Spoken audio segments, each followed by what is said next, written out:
નમસ્કાર દર્શક મિત્રો, હું છું પરમાર અનિશા. તમે જોઈ રહ્યા છો લોક સામાન્ય. તો જોઈએ આજના સમાચાર અમરેલીથી અમારા રિપોર્ટર દિનેશ સાદલ સાથે.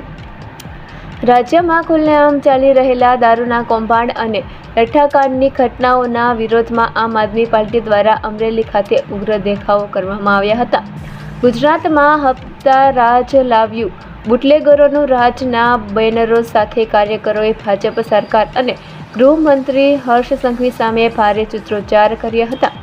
આપ નેતાઓએ ગૃહમંત્રીના તાત્કાલિક રાજીનામાની તથા બુટલેગરો સામે કડક સજાની માંગણી કરી હતી. જે બાદ સરકારી હાથો બનેલી પોલીસે વિરોધ પ્રદર્શન કરી રહેલા આપ કાર્યકરો અને આગેવાનોની અટકાયત કરી પોલીસ સ્ટેશને ખસેડ્યા હતા. બોલો. જય બજલરામ.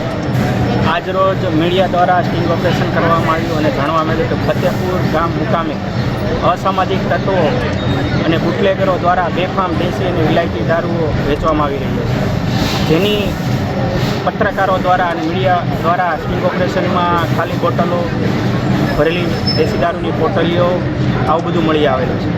ખાસ જણાવવાનું આપ સૌને કે ત્યાં આગળ બેન દીકરીઓને માતાઓ જે બહાર ઝાંઝરું જાય છે ત્યાં આગળ લુખ્ખા આવારા તત્વો દ્વારા બેફામ દારૂના અડ્ડા ચલાવવામાં આવે છે અને કડક કરવામાં આવે છે. શું આજથી સુધી આ તંત્રને ધ્યાનમાં નહીં આવ્યું?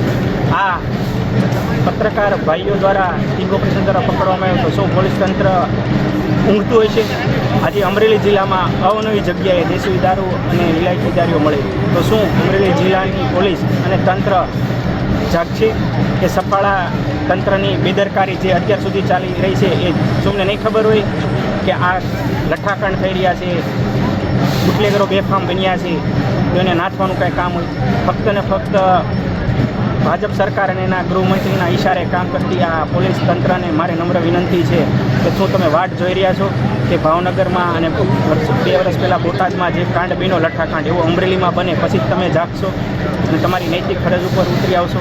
મારી બે હાથ જોડીને તમામ તંત્રના લોકોને અને પોલીસ તંત્રને વિનંતી છે કે કંઈ નહીં તો તમારે આવનારી પેઢી, તમારા સંતાનોને અને અમરેલી જિલ્લાના લોકોની અને આવનારા ભવિષ્યની ચિંતા કરીને આજે અસામાજિક તત્વોને દૂષણ છે અને બુટલેગરો છે એને નાખવાનું કામ કરો, જેથી કરીને તમને પણ ગર્વ થાય તમારી નોકરી ઉપર અને અમને ગર્વ થાય પોલીસ ઉપર.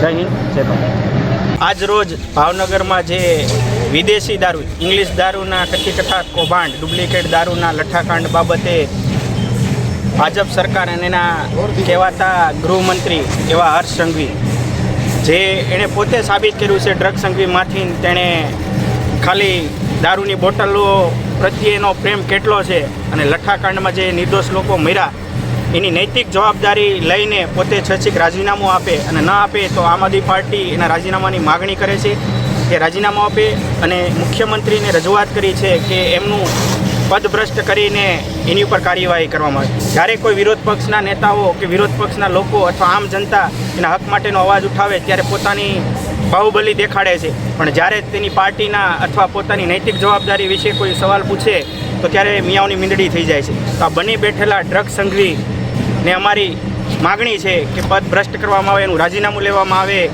અને જે આ કથા કૌભાંડ થયેલું છે નકલી શરાબ અને લઠ્ઠાકાંડનું તેની ઉપર કાર્યવાહી કરીને એક ઠોસ સબૂત બેસાડવામાં આવે સજાના રૂપમાં, જેથી કરીને કેમ કે અવારનવાર આવા કૌભાંડ થઈ રહ્યા છે.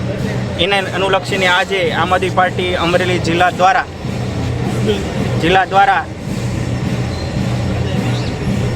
આ કાર્યક્રમ કરવામાં આવ્યો હતો વિરોધ પ્રદર્શનનો, જેના ભાગરૂપે પોલીસ ભાજપ સરકારનો હાથો બની અમને તમામ લોકોને ડિટેન કરેલા છે અને પકડીને પોલીસ સ્ટેશને લાવેલા છે. તો ફરી મળીશું એક નવા સમાચાર સાથે. ત્યાં સુધી જોતા રહો લોક સામાન્ય.